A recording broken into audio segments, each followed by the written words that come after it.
My guess is you've never heard of him. Yet he has been around for a long time and he has accomplished something remarkable. His name is Mike Hessman, and he plays infield for the Toledo Mud Hens. This week he became minor league baseball's career home run leader when he hit his 433rd round tripper. The 37-year-old Hessman has been a career minor leaguer since 1996. Oh, he's played a few games in the major leagues, but has not appeared in the bigs since 2010. He plays simply for the love of the game. We have people like that at church. Hey again, this is Tom, and I'm privileged to pastor a great group of people at a place called Central Assembly of God in Superior, Wisconsin. And this is Fuel for the Fire, volume 597. I've entitled it, For the Love of the Game. We have people like Dave Bittner. Nary has a project taken place involving the building and grounds that doesn't bear Dave's handprint.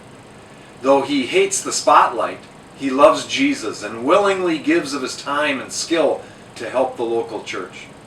Dave has also gone on short-term mission trips to help other churches and other ministries. And then he has a ministry most people would never think of, much less know about. He maintains our church lawnmowers. He cleans underneath where all the dirt and grass collect. He lubes and changes oil and does whatever it takes to keep them rolling so the guys who mow can keep the grounds looking good. Dave was instrumental in the remodeling of the sanctuary a while back. He has repaired our roof and gutters over the years. He spearheaded the building of the garage. He's done cement work and built shelves. And he comes in whenever we call him to fix whatever has gone bad recently. What has he gotten paid? Nothing. Why does he do it? For the same reason Mike Hessman rides the minor league buses on hot, sticky summer days and stays in crummy hotel rooms at night. For the love of the game. Exodus 31 reads like this. See, I have called by name Bezalel, and I have filled him with the Spirit of God, in wisdom and in understanding and in knowledge, and in all manner of workmanship, to devise cunning works, to work in gold, silver, brass, and in cutting of stones, to set them, and in carving of timber, to work in all manner of workmanship. We have others who labor tirelessly in relative obscurity. Randy Ellison, Mary Williams, Cheryl Dahlberg, Phil Staria, Dar McKay, Karen Ball, Patty Helfenstein, Mark Duffy, and a host of others. These are behind-the-scenes people, content to just get the job done, preferring not to be recognized in the program, hoping we won't put their name up in lights. They just use what they have for the love of the game. Oswald Chambers said it like this. Have you ever realized that you can give things to God that are of value to Him? Or are you just sitting around daydreaming about the greatness of His redemption while neglecting all the things you could be doing for Him?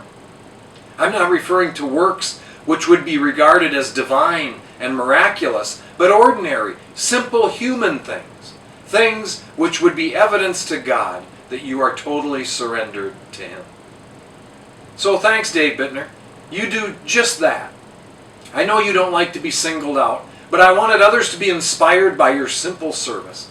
You do it exactly right. You use what God created you to do to serve Him. Simple human things. You have figured out what many never do, that you will not be judged for what you don't have, but you will one day give an account for what you do have. You have been gifted in cutting of stones to set them, and in carving of timber to work in all manner of workmanship. And you use your talent simply for the love of the game. We would all be wise to follow Dave's example by using our talent for Jesus, even if it's in obscurity. If you do, you may hit a home run for the kingdom of God. Maybe like Mike Hessman, you'll hit 433 of them and no one will even notice. But you can do it simply for the love of the game. That's the way I see it. And that's a little fuel for the fire. And remember, I love you guys.